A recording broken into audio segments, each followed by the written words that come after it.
Lunes na naman po, alam niyo yung mga tao na sobrang excited o iba, Lunes pa lang down na. Kasi minsan meron tayong nasimulan, ang hirap tapusin. Sino po sa inyo rito yung nakaka-relate, okay?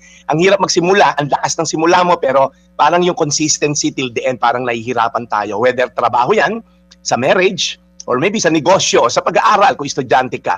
It's not just how we start, but how we're gonna finish, ika nga. Sabi sa Mateo 24:13, tandaan po natin itong verse na to, ngunit ang mananatiling tapat hanggang wakas ay siyang maliligtas.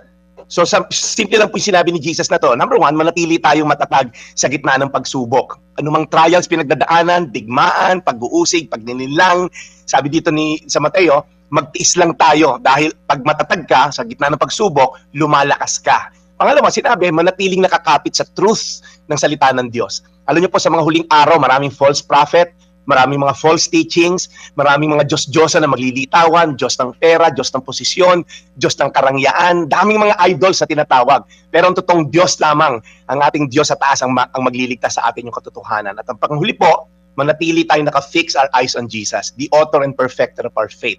Ang sikreto po ng perseverance natin, pag tayo po yung naka-fix ang ating direksyon kung saan po ang direksyon ni Kristo. Dahil doon po, wala tayong mamimiss out. Walang U-turn, walang diversion, basta tayo nakatuon lamang sa alam nating tamang gawa at tamang pamantayan ni Jesus. Fixing our eyes on Jesus.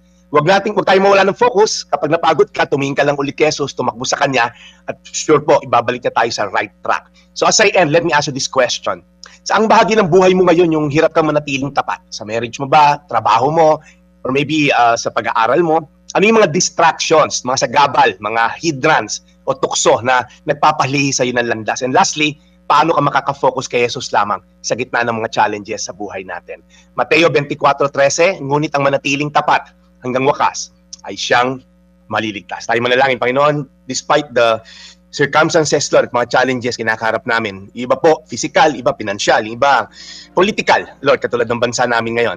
Dinadalangin lang namin, Lord, that we'll fix our eyes on you. Alam ko, marami kaming pwedeng physical solution, marami kaming mga pwedeng temporal solution, pero ang eternal solution, Lord, ay ikaw lamang. Relasyon sa iyo at wala nang iba. Salamat, Panginoon, sa Lunes na to.